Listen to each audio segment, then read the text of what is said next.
Baik, Bapak Ibu semua, bisa kita mulai ya? Ya. Bismillahirrahmanirrahim. Assalamualaikum warahmatullahi wabarakatuh. Selamat pagi, salam sejahtera untuk kita semua. Alhamdulillahirrahmanirrahim. Puji syukur kehadirat Allah Subhanahu wa Ta'ala, Tuhan Yang Maha Esa. Pada pagi hari ini kita dapat melaksanakan Zoom meeting ya pada pelatihan kali ini. Salawat dan salam, marilah kita sampaikan pada junjungan besar Nabi Muhammad Sallallahu Alaihi Wasallam. Baik, Bapak Ibu semua, langsung saja ya, saya perkenalkan diri, saya akan share screen untuk pelatihan kita pada hari ini ya adalah pelatihan. Materi kita adalah tentang pengantar pengadaan barang dan jasa pemerintah ya. Mudah-mudahan nanti teman-teman dapat menggali lebih dalam ya tentang pengadaan barang dan jasa ya karena sesi kita sepertinya hanya beberapa JP saja ya. Mudah-mudahan nanti teman-teman bisa menggali dan menggali lagi tentang ini.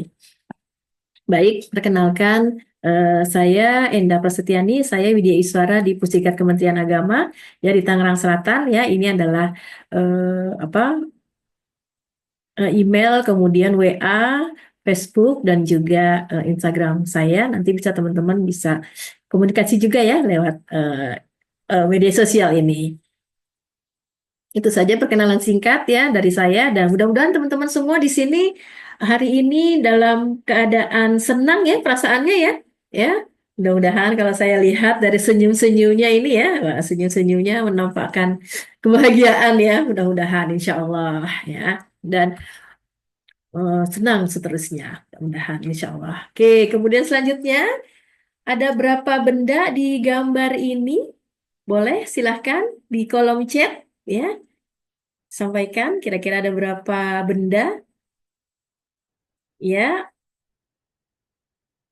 Ya, ada yang menuliskan 6, ya, ada yang menuliskan 5, oh ada yang 4. Ya, silahkan. Boleh di sana ada Pak Darto ya, Pak Darto, silahkan ada berapa? Di sana ada 5 tadi menyebutkan. Silahkan, apa saja Pak Darto? Ya, oke, terima kasih ya. Kita lihat di sini ya. Ya, ternyata betul ya, ada 5 ya. Ada kacamata, ada apa hanger ya, gantungan baju, ada jam, ada bolam ternyata itu ya. Tadi ada yang menyebutkan ada headset ya, ternyata bukan headset itu, ada bolam ya. Eh, apa di air mineralnya. Apa sih pelajaran apa sih yang bisa kita ambil dari apa tebak-tebakan satu ini saja ya? Kira-kira apa sih kalau kita kalau kita kaitkan dengan pembelajaran hari ini? Ya, terima kasih Bapak, Ibu ya. Betul sekali bahwa dalam pengadaan barang dan jasa kita kaitkan dengan games ini ya, games singkat ini bahwa kita harus melihat dari berbagai sisi. Itu ya, mulai dari sisi pembayarannya, mulai dari sisi apa saja sih yang harus kita lakukan ya melalui contohnya melalui kwitansi ini. Ya, apakah ada pajaknya atau tidak ya, pembayarannya seperti apa gitu ya harus kita lihat dengan berbagai sisi. Seperti juga tadi kita lihat di apa tebak-tebakan ini ya kita lihat dari berbagai sisi kanan, kiri, depan, belakang gitu ya. Oke, baik. Terima kasih Bapak Ibu semua ya. Sepertinya sudah fokus ya untuk pelajaran hari ini. Terima kasih. Ya, sekarang kira-kira apa sih yang Bapak Ibu ketahui ya tentang pengadaan barang dan jasa pemerintah? Boleh sekali lagi dituliskan di kolom chat ya. Baik, sudah banyak itu yang menuliskan di kolom chat, ya. Terima kasih. Ternyata Bapak Ibu semua sudah banyak ya yang memahami tentang pengadaan barang dan jasa. Oh, ada juga yang belum. Oke, baik ya.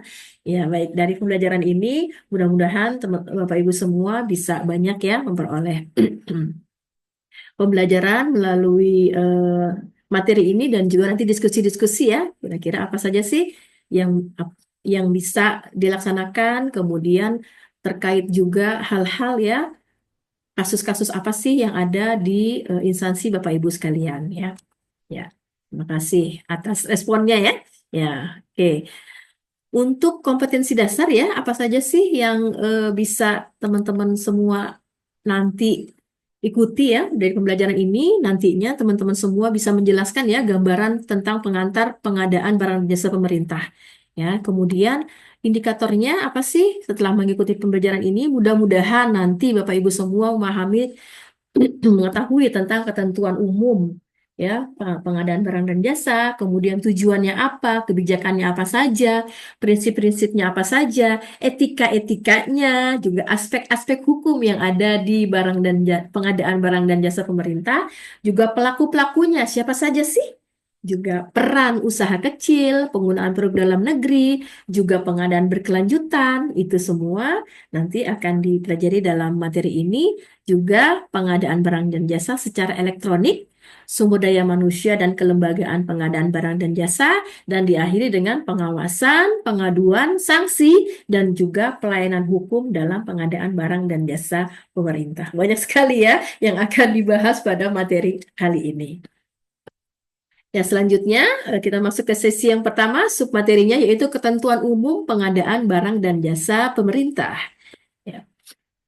Apa sih pengertian dari PBJ yang biasa kita sebut ya PBJP yang kita biasa singkat seperti itu ya pengadaan barang dan jasa pemerintah yaitu kegiatan pengadaan barang atau jasa oleh kementerian juga lembaga dan perangkat daerah yang dibiayai oleh APBN atau APBD yang prosesnya sejak identifikasi kebutuhan sampai dengan serah terima hasil pekerjaan.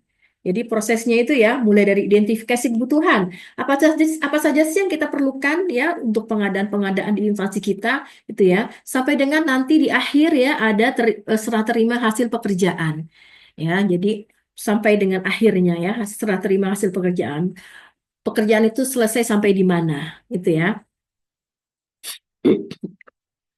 Nah, dari cara pengadaannya ya, pengadaan barang dan jasa ini ada dapat dilaksanakan dengan dua cara, gitu ya. Yang pertama dengan cara swakelola, juga bisa juga dengan melalui penyedia. Itu ya, ada dua cara ya. Jadi dari melalui swakelola atau melalui penyedia. Nah, apa sih swakelola itu? Nah, swakelola adalah cara memperoleh barang atau jasa yang dikerjakan sendiri oleh instansi pemerintahan terkait. Itu ya. Jadi semua dilakukan oleh kita, gitu ya. Anggarannya dari kita, kemudian diswakelola, dilaksanakan oleh instansi kita. Itu ada beberapa tipe ya, tipe swakelola ini ada tipe 1, tipe 2, tipe 3, dan tipe tipe 4 gitu ya. Nah, garis-garis besar pengadaan melalui swakelola ini yang pertama harus kita lakukan adalah pertama adalah perencanaan swakelola ya, kemudian persiapan swakelolanya. Kemudian setelah melakukan persiapan, pelaksanaannya ya udah pasti ya, ada pelaksanaannya ya. Dari pelaksanaan kemudian dilakukan juga pengawasan swakelolanya. Nah, yang pertama harus kita lakukan dalam pelaksanaan melalui swakelola adalah ya penetapan tipe swakelolanya. Nah, ini ya. Nah, ini penetapan tipe swakelolanya. Jadi kalau dari perencanaannya kita sudah menetapkan nih bahwa ini dilakukan dengan swakelola. Maka yang harus kita lakukan adalah kita harus menetapkan tipe swakelolanya itu apa. Apakah tipe 1, tipe 2, tipe 3, atau tipe 4? Itu ya yang harus pertama kali kita lakukan. Ya, setelah itu kita akan menyusun spesifikasinya atau biasa disebut dengan KAK dan juga RAB-nya. Setelah itu ditetapkan, maka kita akan lakukan persiapan swakelolanya. Ya, apa saja sih persiapan swakelola itu terdiri dari eh, tim penyelenggaranya, siapa tim penyelenggaranya, kemudian rencana kegiatannya seperti apa, jadwalnya juga. Nah, kemudian review spesifikasinya, juga finalisasi dan penandatanganan kontrak swakelola. Itu masuk ke dalam persiapan swakelolanya. Setelah itu dilaksanakan pelaksanaan swakelola. Nah, dari pelaksanaan swakelola ini ada yang namanya pembayaran, kemudian pelaksanaan, pelaporannya, dan penilaian kinerjanya. Adapun nanti dalam pembayarannya itu, kita juga harus melihat pembayarannya misalkan Betul. Melalui kwitansi gitu ya, atau melalui apapun itu ya. Nah, di dalamnya akan ada nanti kita lihat apakah ada ditentukan apa pembayaran pajaknya, PPh-nya, PPN-nya, itu juga harus kita lihat. Nah, juga nanti di dalam pelaksanaan swakelola pelaksanaannya apakah nanti ada melalui penyedia ataukah tidak gitu ya. Itu juga harus kita lihat. Nanti untuk materi penyedia akan kita lakukan sesaat lagi ya. Nah, penyediaannya, apakah itu kita belinya ya, belinya langsung kepada penyedianya gitu ya, langsung ke hmm, kemana ke toko ATK gitu ya, atau ke toko-toko yang lain. Nah, itu nanti akan kita bahas melalui penyedianya. Jadi di dalam pelaksanaan swakelolanya itu bisa jadi ada pelaksanaannya melalui penyedia di dalamnya ya. Oke. Selanjutnya ada berita acara serah terima ya kalau sudah dilaksanakan, kemudian sanksi-sanksi ya kalau ada apa sanksi-sanksinya dan juga di sana dilakukan juga pengawasan swakelola dari sisi administrasinya, dari sisi teknisnya, dari sisi keuangannya itu dilakukan juga pengawasan swakelola. Ya, tadi saya sampaikan bahwa ada yang namanya swakelola tipe 1, 2, 3 dan 4 gitu ya. Jadi dari perencanaan swakelola yang pertama adalah penetapan tipe swakelolanya. Nah, ini adalah tipe-tipe swakelolanya ya. Ada 4 tipe. Tipe yang pertama adalah tipe 1 ya, biasa kita sebut dengan tipe 1, yaitu direncanakan, dilaksanakan, dan diawasi oleh kementerian, lembaga, atau perangkat daerah sebagai penanggung jawab anggaran. Jadi anggarannya direncanakan, anggarannya dari eh, kementerian itu, instansi tersebut juga dilaksanakan oleh instansi tersebut. Contohnya apa sih? Contohnya seperti pelatihan kita ini, gitu ya. Pelatihan dilaksanakan, dianggarkan ya, direncanakan, dilaksanakan oleh instansi kita, itu ya. Kemudian nanti penanggung jawabnya juga kita, gitu. Kita yang melaksanakan ya. Contohnya itu ya tadi ya, pelatihan kita ini atau bimbingan teknis bisa juga, penyuluhan, sosialisasi itu bisa seperti itu contohnya. Ini yang kedua, tipe swakelola yang kedua, tipe yang kedua yaitu direncanakan dan diawasi oleh kementerian, lembaga, perangkat daerah, penanggung jawab anggaran, tetapi pelaksanaannya dilaksanakan oleh pelaksana swakelola. Jadi pelaksanaannya bisa dengan instansi lain, jadi dengan MOU gitu ya, dengan kita bekerja sama ya, bekerja sama dengan instansi lain gitu ya.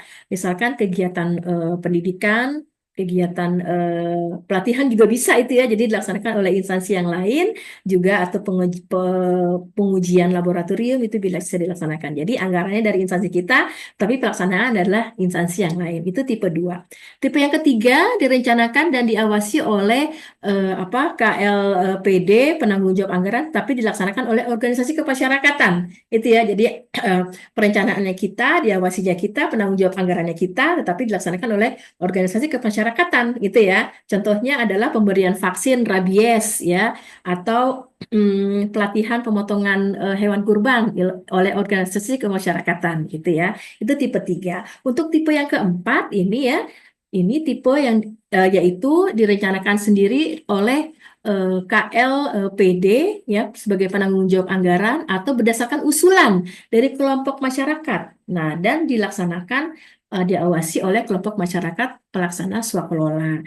Jadi contohnya adalah renovasi rumah yang tidak layak huni, perbaikan jalan. Ya, mengapa ini dilaksanakan? Tipe keempat ini bisa dilaksanakan karena dengan anggaran yang minimalis, misalkan anggaran tersebut anggaran misalkan 1.000 ya, tetapi nanti hasilnya bisa lebih dari 1.000. Mengapa? Karena biasanya kalau dilaksanakan oleh masyarakat itu ya, biasanya kan kalau ibu-ibunya biasanya ngasih makan siang, ngasih snack, ngasih minum gitu ya, ataupun bisa juga satu keluarga itu memberikan misalkan satu sak semen gitu ya, atau misalkan memberikan tambahan apa pasir. Nah itu jadi dengan biaya yang minimal tetapi hasilnya bisa maksimal. Itu contoh dari tipe keempat. Oke, baik. Untuk empat tipe swakalola ini saya akhiri sampai di sini. Kita lanjut dengan tipe apa cara yang kedua yaitu cara melalui penyedia. Kalau tadi melalui swaklola, sekarang kita akan masuk ke dalam tipe cara yang kedua yaitu melalui penyedia. Demikian, terima kasih. Assalamualaikum warahmatullahi wabarakatuh.